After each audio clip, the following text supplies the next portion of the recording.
네, 오밤중 뉴스 함께하고 계십니다. 저희 오밤중 뉴스에서는 내란 사건 재판 경과를 매일매일 실시간으로 전해드리고 있습니다. 요즘 내란 사건 재판을 보게 되면은 또 아슬아슬한 고비를 넘어가고 있는 순간이 아닐까라는 생각도 듭니다. 한동안 좀 답답한 진행이 있었는데 최근 들어서 특검이 시작되면서 이 내란 사건 재판에도 조금 변화가 있는 것 같습니다. 확실히 그 전보다는 긴장감이 도는 것도 사실 같고요. 일방적으로 윤석열 측 또는 이 내란범들 쪽에서 유리하게 끌려가던 그런 분위기가 그나마 좀 완화되지 않았나 이런 느낌도 좀 받아봅니다. 오늘도 내란 사건 재판이 열렸는데요. 오늘은 또 어떤 재판이 있었는지 현장 다녀온 강지호 기자와 함께 얘기 나눠보도록 하겠습니다. 안녕하십니까? 네, 안녕하세요. 오늘도 내란 사건 재판이 있었죠? 네, 오늘 이제 김용현, 노상원, 김용근에 관련된 내란 재판이 있었습니다. 자, 김용현과 노상원에 대한 재판이라고 보면 될 것 같은데, 김용현이 좀 빡돌았겠어요. 원래대로 하자면 오늘 지금 밖에 나갔어야 되는데, 못 나갔으니까 어떻든가요? 이제 김용현 같은 경우에도 이제 평소 때와는 약간 다르게 약간 네. 불안한 느낌이 좀 있었던 것 같습니다. 예. 약간 뭐 눈빛이 좀 흔들리는 느낌도 나기도 했었고, 눈빛이 약간 흔들린다. 변호인 측이 오늘 되게 분노를 많이 표출을 했거든요. 분노를 표출할 때 고개를 계속 이렇게 끄덕인다든지 뭐 이러한 반응들이 좀 있기는 했습니다. 아니, 지금 김용현 지가 왜 분노를 표출해? 김용현은 이제 분노를 표출하지는 안 하고 않고, 이제 예. 변호사 측이 오늘 엄청나게 분노를 했단 말이에요. 네, 김용현 측 변호사들이 그렇죠. 엄청나게 분노를 했다. 이번 주에 김용현 재판이 3개가 있었습니다. 네. 23일, 25일, 그리고 그렇죠. 26일 오늘까지 있었는데 23일, 25일 같은 경우에는 구속 기소와 관련된 재판이었단 예, 말이에요. 재구속이 되는지 그렇죠. 여부였겠죠? 재구속 여부를 논하는데 그 당시에도 특검이 아예 말을 못하게 막았습니다. 그러니까 지금 이 김용현 같은 경우는 특검 때문에 석방될 뻔했는데 아슬아슬하게 다시 재구속이 돼버린 거 아닙니까? 그렇죠. 네, 그리고 그 재구속과 관련된 심리가 23일, 25일 열렸던 거고요. 네. 원래는 26일 오늘 하루만 열릴 건데 특검 때문에 이틀을 더 나왔어요. 네, 맞습니다. 그리고 결국에 잡혀갔어 지금 다시. 그렇죠. 네. 결과가 좋지 못했죠. 그러니까 김용현 측 변호인들은 계속 그걸 가지고 이렇게 불만을 표출하고 있다. 아주 격렬하게 불만을 표출하고 있다 이거군요. 그렇죠. 약 30분 정도는 증인을 앞에 앉혀놓고 공방이 오갔었는데요. 네. 첫 번째로 시작할 때 이제 특검 측에서 이런 얘기를 합니다. 김영수 특검보가 김용현 추가 기소해서 구상영장을 발부를 했고 그 다음에 노상원도 6월 30일 날 추가 기소하겠다라고 이야기를 합니다. 네. 뭐 기소되는 건 어떻게 보면 당연한 이치였는데 본인들은 그게 좀 열받는 모양이에요. 네, 그래서 이 변호인 측이 뭐라 그러느냐? 특검보 자격 서류가 있냐? 특검보. 그러니까 지금 특검 쪽에서 이 재판에 관여하기 위해서 지금 공판에 지금 관여를 하고 있죠. 네, 맞습니다. 아마 특검보가 그 일을 맡은 걸로 알고 있는데 그 특검보의 그 자격 요건에 대해서 시비를 거네요. 네, 맞습니다. 그래서 뭘 내놓으래 그래서. 그래서 이미 서류 제출됐기 때문에 문제가 없다라고 이야기를 하고요. 그 다음에는 특검보 옆에 있는 파견 검사들 있지 않습니까? 네. 야, 그러면 그 파견 검사들 재판 참여 아마 자격 없을 거야. 이거 따져봐야 되고, 지금 이 파견 검사들은 나가, 퇴정시켜라고 요구를 합니다. 파견 검사들이 왜 권한이 없다고 얘기하는지 이해를 못 하겠는데. 근데 파견 검사 이야기는 계속 저번 기일부터 계속 이야기가 나오고 있거든요. 파견 검사 인사 명령이 나왔으면 상관이 없어요. 네. 인사 명령만 갖고 나와 있으면 파견을 하든 말든 상관이 없는데 인사 명령지를 갖고 와봐라 뭐 이건 것 같아요. 네. 이게 어떻게 된 거냐면은 사실 이게 그 이재명 대표 재판 관련해서 이게 문제가 좀 된 적이 있어요. 그래서 그때 실제로 보면은 그 파견 명령을 제대로 받지 않고 소송을 하고 있는 몇몇 검사들이 쫓겨난 적이 있거든요. 그걸 또 그대로 한번 써먹어 보려고 하는 게 아닌가. 우리만 당할 수 없다. 이런 취지로 보이는데 계속 그러니까 파견 검사는 파견 검사대로 시비 걸고 그렇죠. 특검은 특검한대로 또 시비 걸고 아니 그러면은 변론할 시간이 없지 않나? 그래서 약 30분 정도는 증인을 앉혀놓고 이제 시비가 이렇게 오갔었는데 네. 그래서 이 지기현이 이 증인 앞에 놔두고 이렇게 공방 이어갈 수 없다. 그렇죠. 그래서 우선 증인 같은 경우에는 다른 곳으로 자료 옮겨주세요라고 요구를 합니다. 예. 그런 요구를 했었고요. 그러니까 아무래도 증인 불러놓고 증인에게 뭐 물어볼 게 있어서 부른 거 아니야? 네. 그러니까 증인이잖아요. 네, 맞습니다. 근데 물어보진 않고 자기들끼리 막 감나라 배나라 이게 올래 저게 올래 이렇게 싸우고 있으니까 재판장 입장에서는 미안하네 증인들한테. 그렇죠. 예, 그래서 잠시 좀 나가 계세요. 다시 부를게요. 뭐 이렇게 했던 모양이죠. 네, 맞습니다. 이제 그러한 이제 상황이었습니다. 야, 그러면 도대체 뭐 가지고 그렇게 시비를 겁니까? 우선 이번에 이 지기현이 이런 말을 합니다. 이제 변호인 측에서 뭐 절차라든지 아니면 특검보라든지 이런 사람들에 대해서 문제 제기를 하잖아요. 그러니까 지기현이 아니 인사발령 관련 이슈는 윤석열 측이 이미 말했으니까 둘이 한번 이야기를 나눠봐라. 왜 그러냐면 윤석열 측이 특검과 관련돼 가지고 헌법재판소에서 뭐 판단을 받아보겠다 이런 얘기를 한 적이 그랬죠. 예. 있었거든요. 이게 첫 번째고 이제 두 번째로는 야 특검 측 법적인 절차대로 지금 잘하고 있다라고 얘기를 하니까 자기 편 안 들어줬잖아요. 아, 지기현이가 지 편 안 들어줬다고? 그러니까 변호사가 화풀이성 발언을 많이 하는데 아하, 야. 어떤 이야기였냐? 예를 들면 이게 증인이 있잖아요. 근데 이제 지기현이 이제 제가 방금 전에 말한 것처럼 이석을 요구했습니다. 다른 데로 옮겨가세요 하니까 아니 증인이 아니라 구속되어 있는 장관님한테 죄송해야 될 것 같은데요? 아니 좀 그거하고 상관없는 거잖아요. 그러니까 왜냐면 지기현이 그 사과를 했거든요. 아 죄송하다고 빨리 불렀는데 죄송하다고 30분간 증인한테 아 죄송합니다 얘기했더니 증인한테 사과할 게 아니라 이거 장관한테 사과하세요 이렇게. 아 그렇죠. 증인이 아니라 구속되어 있는 장관님한테 사과하셔야죠. 이렇게 얘기를 하는 겁니다. 어제 이제 구속영장이 연장됐다 이거 가지고 지금 화풀이를 하고 있네요 확실히. 근데 이제 지기현이 맡은 재판도 아니기는 한데 네. 이제 그런 사건이 있었고 또 지속된 재판 지휘를 방해를 계속했어요. 계속 보면 네. 순서를 자꾸 뭐 하나 순서 하나 진전될 때마다 시비 걸고 그러고 있더라고요. 네 맞습니다. 그래서 이제 지기현이 이렇게 말합니다. 갈 길이 멉니다. 갈 길 멀지. 그래서 이제 좀 중단시키고 다른 걸 이제 하려고 하는데 아니 저희는 갈 길이 멈췄습니다. 그 변호인들이 지금 변호인이 재판장한테 그렇게 얘기하는 겁니다. 뭐야 좀 재판할 생각이 없나? 그런 거 같아요 저도. 그러니까 지금 보면은 재판을 깽판 치자는 그런 분위기예요. 제가 여태까지 이제 뭐 검사가 깽판 쳤다 뭐 했다 얘기를 많이 했잖아요. 네. 김영현 변호인 측처럼 이 정도까지 하는 변호사들은 못 봤습니다. 이게 진짜 심각한 것이 사실상 재판을 거부하는 걸로 보이거든요. 네. 재판을 그러니까 명시적으로 거부를 못하니까 사실상 거부하는 것처럼 해서 재판의 진행을 저지한다. 재판을 할 의사는 일단 없어 보여요. 약간 목표가 다른 것 같습니다. 아 목표가 다르다. 왜 그러냐면 어차피 이게 내란과 관련된 재판이잖아요. 네. 봐주면 무기징역이고 원래 받으면 사형입니다. 사형이죠. 어차피 뭐 다른 길이 없어요. 평생 감옥에서 썩어야 됩니다. 그렇죠. 그럼 유일하게 김영현이 풀려날 수 있는 방법은 여론전을 해가지고 국민의 마음을 돌려야 돼요. 그렇기 때문에 본인들의 뭐 절차라든지 뭐 내용이라든지 전부 다 부당성에 대해서 얘기를 해가지고 거기에 다 지지자들만 앉아 있거든요. 김영현 나갈 때 장관님 막 이러고 막 인사하고 박수치고 그래요. 완전 찐 지지자들인데 그 사람들의 좀 마음을 후벼 파는 좀 재판을 이끌려고 하는 것이 아니냐. 절대 재판장한테 이거 유리한 거 아니거든요. 그렇죠. 이렇게 재판 진행하는 게. 자체가 전혀 유리하지가 않죠. 그러니까 그렇죠.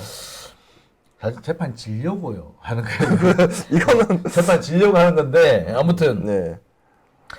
여론전을 피는 것이 목표이기 때문에 네. 그러니까 재판을 공정하고 신속하게 끝낸다라는 통상의 어떤 법조인들의 사고와는 크게 동떨어져 있다. 네.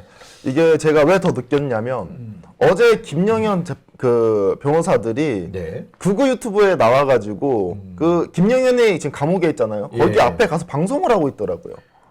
아 김용현 변호사들이 극우 유튜버 가가지고 그렇죠. 김용현 그 구치소 앞에서 방송을 하고 있다. 방송을 하고 있는 거죠. 이런 모습을 봤을 때는 여론전을 지금 펼치고 있는 것이 아닌가라는 생각이 듭니다. 그러니까 이 사람들은 재판보다 뭐 유튜브라든지 이런 방송 이런 데 더 지금 신경을 쓰고 있는 거네요. 그렇죠. 뭐 윤석열이 들어가면 또 봐야 되니까 예. 유튜브 보겠죠. 그렇죠.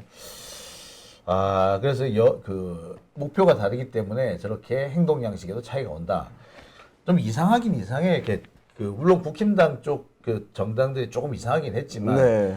요즘 유달리 이상한 거예요. 굳이 저런 것까지 왜 시비를 걸지? 그렇죠. 감당도 못할 거면서 뭐 이번에 지금 김민석 총리 후보자 관련된 여러 가지 의혹도 그래서 그게 뭔데? 그러니까 5년 동안 강의료를 800만 원 받았대. 5년 동안. 예. 그러면 한 달에 한 16만 원, 160만 원, 16만 원 받았나? 그렇죠. 얼마 받질 않는 거죠. 60개월이니까. 네.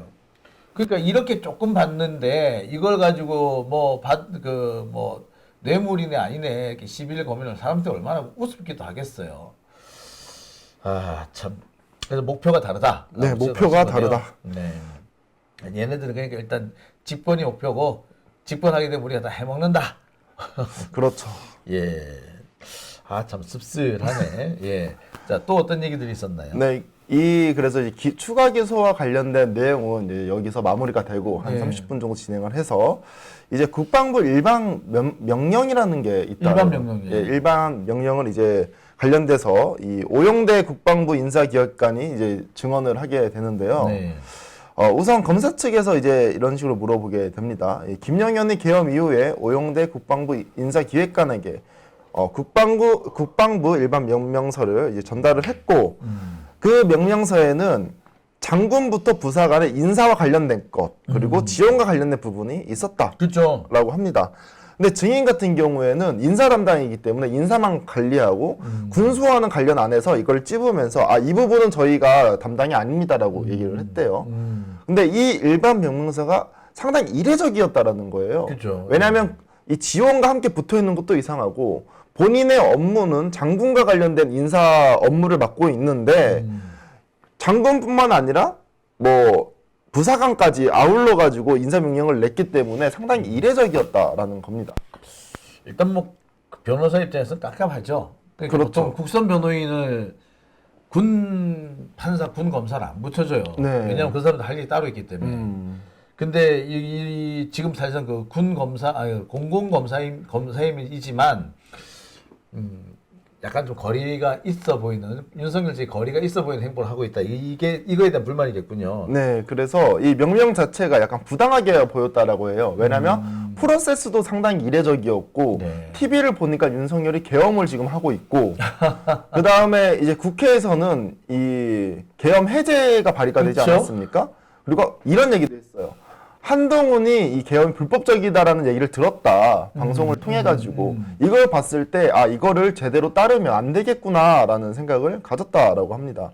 일단 뭐 한동훈이 그때 당사로 가지 말고 네. 여의도로 오라고 한 거라든지 이거 뭐 제대로 표결도 안 하고 이런 애들 전부 다 잘라버리겠다는 이런 얘기 했어요. 이게 우리 쪽에는 상당히 고무적인 얘기였으나 그렇죠. 저쪽 당 입장에서는 상당히 불안한 그런 상황일 수도 있겠네요. 그렇죠. 저도 그때는 한동훈이 고맙더라고요. 네. 예, 하여튼간 그래가지고 이제 김영현이 이 명령을 내렸고 본인 밑에 있는 부하 직원들 있지 않겠습니까? 네. 그래서 보고서를 작성해 오라고 했는데 이 관련된 보고서를 본인만 사인을 하고 그 위 이상은 결제하지 말라라고 명령을 했다라고 합니다. 네. 혹시나 문제가 될까 봐. 문제가 생길 수가 있으니까 그 문제 소지를 미리 끊어놓겠다. 뭐 그렇죠. 그런 얘기군요. 예. 그러니까 이제 변호인 측은 이렇게 주장을 하는 거죠. 일반 명령이 상당히 이례적이라고 하는데 장관이 지시를 내렸으면 너가 알아서 그 프로세스에 맞게 해야 되는 거 아니냐. 그렇지. 각시 알아서 해야죠. 근데 그거를 남 탓하기 바쁘네요. 그러니까 지금. 왜 그러냐면 이 그러니까 명령을 할 때도 최소한의 그 프로세스가 있지 않습니까? 맞춰서 명령을 내려야 되잖아요. 그렇죠. 김영현이 그러지 않고 뭉뚱그려서 잘못 명령을 내렸다라는 거예요. 그러니까 이제 이 증인이 이 과정 자체도 잘못됐다고 얘기를 하는데 변호인 측 같은 경우에는 아니다. 아니다. 너가 김영현이 개떡같이 말하더라도 너가 알아서 잘 프로세스에 맞게 거쳐와야 되는 게 맞는 거다라고 지금 주장을 하고 있는 거죠. 그렇게 되면 안 돼. 그럼 왜곡이 되죠. 그러면 왜곡이 되는 예. 거잖아요. 그리고 계엄 자체는 상당히 이례적인 일 아니냐? 이례적이죠. 라고 이제 말하면서 그러니까 김영현이 명령을 내릴 때 상당히 이례적이게 이렇게 명령을 내린 것이 아니냐라는 주장도 했습니다. 변호인 측에서. 이례적이라는 게 여러 가지 의미가 있죠. 그렇죠. 이게. 그러니까 증인 자체가 지금 김영현 측에 별로 유리하게 증언을 안 하고 있는 그런 느낌이잖아요. 네. 그러니까 방청객에서 막 수근수근거리고 추임새를 놓고 막 욕하는 방청객들이 이제 그런 경우가 이제 상당히 많아서 검찰 측에서 이제 제지 요청을 하게 됩니다. 당연히 제지를 해야죠. 네, 그래서 이제 지기현 같은 경우에도 방청객을 제지하는데 변호인 측 같은 경우에는 그거를 그대로 받아들이지 않고 왜 제지하느냐? 왜 제지하느냐? 라고 반대로 따져 묻습니다. 소란을 일으키는 제지를 해야지 그럼. 근데 어느 방청객이든 소란을 일으키면 제지를 합니다. 그렇죠. 당연하죠. 심지어 말을 해도, 그러니까 욕을 안 하고 말을 하더라도 제지는 다 그렇죠. 하는 게 원래 일반 상식인데 왜 말을 일반 시민의 국민의 말을 막냐고 따져 묻습니다. 당황스럽네. 그렇죠. 자, 이건 김용현 쪽에는 변호인들이 조금 이상한 사람들이긴 하군요. 매우 이상하다. 예. 자, 오후 재판에서도 여러 가지 얘기가 나왔을 거예요. 좀 어디까지 우리가 얘기했나요? 네, 오후 재판에서는 이제 방청객에서 워낙 그 공격적으로 나온다 그랬잖아요. 네. 그러니까 증인도 이제 밥을 먹으러 나가는 상황이었습니다. 근데 옆에 딱 지나가는데 욕을 했다라는 거예요. 욕을 했대요? 예, 증인에게 위에 관련된 발언. 너씨 가만히 안 둬. 누가 그랬대요? 방청객이. 방청객이 누구한테부터 그런 얘기 받았대요? 이게 증인이 걸어가잖아요. 근데 증인이 걸어 나갈 때 우리 방청객도 같이 밥 먹으러 나갈 거 같이 아니에요. 보기도 하고 그랬죠. 그러니까 옆에 있잖아요. 네. 그러니까 위해를 가하는 거죠. 너 씨 나중에 나가서 봐. 이런 식으로 욕을 하는 겁니다. 증인을 협박을 한다. 겁박하는 거죠. 김용현 지지자들이 겁박을 한다. 네. 근데 이거를 검사가 보게 된 겁니다. 그러니까 검사 측에서 이거는 안 되는 일이잖아요. 당연하죠. 그러니까 야, 씨, 너 우리 편처럼 말을 해 이거잖아요. 이게. 너 혹시 뿌락지 아니야 이 말이죠. 예. 그래가지고 이거에 대해서 이제 제재를 좀 가해 주시라, 그렇게 못하게 해 주시라라고 지금 요청이 얘기죠. 들어왔습니다. 아니 근데 그런 요청이 들어올 때까지 정말 가만히 있었다는 거예요? 판사들이? 판사들도 그러니까 워낙 그 변호사 측에서 강하게 나옵니다. 그러니까 검사가 얘기할 때도 되게 강력하게 말하고 판사 같은 경우 왜 계속 쟤네 편만 들어주고 우리 편 안 들어주냐, 너 씨 말만 하는 거 아니냐 하면서 계속 공격처럼 말해요. 공격성이 상당히 높다. 그러니까 지견이라든지 어제 있었던 한상진이라든지 네. 보면 약간 자포자기하는 느낌이 있습니다. 그냥 좀 떠드세요. 제 느낌은 그렇습니다. 어차피 저는 나름대로 마음을 정했기 때문에 그냥 떠드세요. 그냥 하고 싶은 말 다 하세요. 자포자기의 느낌이 좀 강해요. 그러니까 지금 그 윤석열이나 김건희하고 조금 거리가 있는 네. 현역 장군들 중에는 자포자기한 상태. 네. 자포자기. 이거 참 그러네요. 네. 자, 그럼 지금까지 뭐 여러 가지 얘기를 말씀을 하셨는데 오늘 좀 독특하게 눈에 띄는 장면 같은 게 있던가요?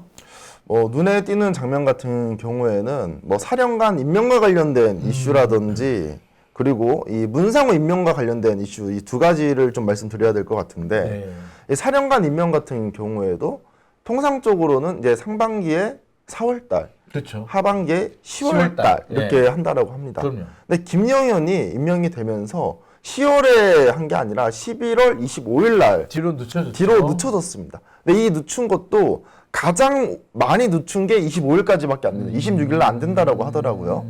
이런 상황이 상당히 이례적이었고, 통상적으로 육군 같은 경우에는 항상 진급 안에 포함이 돼 있대요. 삼성 장군은. 그렇죠. 왜냐하면 가장 많이 뽑기 때문에. 그렇죠. 근데 유일하게 삼성 장군만 포함이 안 됐다라는 겁니다. 육군이. 근데 이게 왜 관련이 있느냐? 내란에 가담했었던 사람들이 누구죠? 뭐 여인영, 이진우, 예. 곽종근은 예, 그렇죠. 예. 이 사람들 전부 다 문상호 포함해서 삼성 장군이거든요. 네. 만약에 진급해서 삼성 장군이 들어온다라고 하면 이 사람들이 인사이동이 있어야 됩니다. 그렇죠. 그러니까 인사이동이 없었다라는 것도 상당히 이례적이라는 거예요. 맞아요. 지금 보면 인사 문제가 한참 시끄러워야 될 시기거든요. 그런데 그렇죠. 쥐죽은 듯이 가만히 있는 거 보면 뭔가 자기 내부에 문제가 있긴 있는 거예요, 지금. 그렇죠. 아마도 이 계엄을 이전에 논의를 했었다는 이야기가 상당히 많이 나오고 있잖아요. 네. 특히나 3사령관 같은 경우에는 그렇죠. 일부러 장관이 인사이동 안 시킨 거 아니냐. 왜냐하면 다 계획했었던 것들이 틀어질 수가 있으니까. 저는 좀 그렇게 생각이 듭니다. 그래서 일단 뭐 사령관 임명과 관련해 가지고 그러면은 이게 내란과 연관되는 부분이 있는 거죠. 네, 제가 봤을 때는 기존에 그 계엄과 관련해가지고 사전 논의가 있었다는 말이 상당히 많이 나왔습니다. 네. 근데 만약에 논의된 사람들이 인사이동을 사람이 바뀐다라고 하면 계획대로 안 되는 거잖아요. 그렇죠. 문제가 생기는 거잖아요. 네. 아마 그렇기 때문에 이 삼성 장급의 진급도 없었고 인사이동은 좀 민 것이 아니냐. 전 그렇게 파악하고 있습니다. 아, 그래. 작년 10월에 그 인사이동이 없었죠. 그렇죠. 부분적으로 있었다고 합니다만 그게 이제 좀 미뤄지기도 하고 좀 그랬는데 이제 그게 이제 다 사실은 내란을 준비한 것이었다. 그렇다. 내란을 준비한 것으로 추측된다. 아하. 참 그렇군요. 여기 가장 큰 혜택을 받은 사람이 무슨 문상호였던가요? 그렇죠. 특히나 이 문상호는 콕 집어서 이제 이야기가 나오는데 당시에 문상호는 어떤 상황이었냐? 당시에 블랙리스트 그 노출이 된 사건이 있었습니다. 네. 그래가지고 한참 난리가 났어요. 그래서 막 대서특필되고 그랬었거든요. 그래가지고 이제 그 김용현 전 신원식이 이거에 대해서 알아보라고 했었다고 합니다. 그러면 이제 이 사람이 뭐 인사이동을 한다던가 아니면 뭔가 처벌을 받아야 되는데 네. 김용현 장관이 된 이후에 처벌 대상이 들어가지 않았다라는 거죠. 아 맞아요. 그 문상호 예. 그때 정보사령부에 그 예. 문제가 좀 있었어요. 뭐 블랙리스트였는지 뭐였는지 네. 하여튼간에 하여튼 내부 규율과 관련해 가지고 네. 좀 문제가 있었어요. 근데 그게 아무 문제 없이 아무런 처벌이나 책임 추궁 없이 끝나버렸어요. 네. 그래서 애시당초에 이게 그때부터 짠 게 아니겠느냐. 네. 기형 쿠데타 이미 그때 시작됐다. 뭐 이런 얘기도 있긴 합니다. 네. 그리고 이제 당시에 이제 문상호와 어떠한 여단장이 투덕투덕 싸워가지고 맞아요. 문상호가 막 결재판 던지고 그랬다는 이야기가 나왔거든요. 그렇죠. 그때 그것 때문에 문상호가 쫓겨나야 된다는 말까지 나왔었으니까. 네. 근데 어떻게 잘 뭐 마무리 지었는지 어쨌는지 그냥 흐지부지 끝났어요. 네, 그래서 이제 김영현 측은 이걸 파고 들어가서 이런 얘기를 하는 겁니다.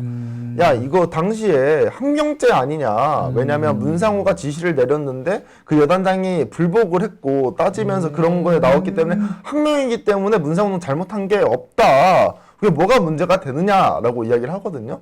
근데 군대를 나오신 분들은 다 압니다. 이게 본인이 잘못 안 했더라도 언론사에 대석특필되면 그거는 잘못을 안 했지만 잘못을 한 거예요.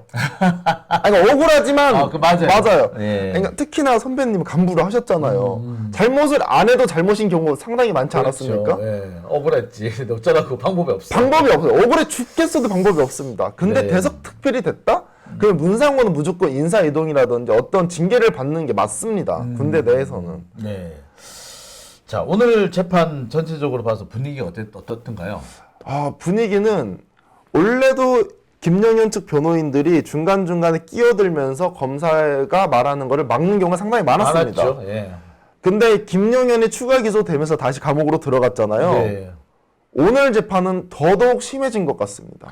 아마 석방 될 줄 알고 있었는데 감옥에 가니까 제대로 빡친 거지 뭐. 그리고 제 생각에는 이 처음에는 100% 보석될 줄 알고 이 보석 조건이 있었잖아요. 그렇죠. 예. 그 조건에 대해서 딴지 많이 걸었거든요. 그렇지. 예. 그 딴지 걸면서 장관한테 분명히 김용현한테 야 이거 어차피 우리 100%다. 이거 따지고 들어가자 하면서 자신했을 것 같아요. 근데 오히려 특검 측에서 그 파고 들어서 추가 기소하고 감옥에 돌려보냈기 때문에 본인들 스스로도 아마 타격이 크지 않았을까. 하루 종일 오늘 재판하면서 그 분풀이를 좀 하지 않았을까. 뭐 지금 계속 얘기를 했지만 그렇죠. 전체적인 내용이 보면은 어제 우리한테 이렇게 6명이었어? 두고 봐라, 이씨. 너 오늘 하루 종일 고생 좀 해봐라, 이씨. 지기현 고생해봐라, 뭐 이런 분위기 아닌가 싶기도 네. 해요. 그래서 오늘 말 안 한 것도 상당히 많은데 뭐 기본권을 침해했다, 방어권을 침해했다, 불법적인 뭐 절차다, 뭐 등등 이런 얘기를 상당히 많이 표출해 납니다. 그러니까 분노 표출을 하는 거죠. 분노 표출한다. 근데 웃긴 거는 이 추가 기소와 관련된 거는 지기현과 관련되지 않았다라는 그렇죠. 거예요. 다른 판사예요, 다른 판사. 뭐 그 점 때문에 아마 좀 그렇죠. 그러니까 한성진 부장 판사가 네, 한성진 부장 판사. 그런데 이제 와가지고 지금 지기현 한성진한테 뺨 먹고 지기현한테 화풀이하는 눈울게 하는 그렇죠. 뭐 그런 상황이 아닌가 싶네요. 네, 맞습니다. 자, 이번 주는 재판이 다 끝났죠? 네, 이번 주는 이제 마무리됐습니다. 다음 주는 언제 재판이 있나요? 다음 주는 제가 한번 찾아보고 우리 선배님에게 그렇죠. 연락을 드려보도록 그렇죠. 하겠습니다. 예. 다음 주도 좀 바쁘지 않을까 하는 생각이 드는데 네. 이번 주처럼 열심히 뛰어주시기 바랍니다. 네, 알겠습니다. 네, 오늘 수고하셨습니다. 네, 감사합니다.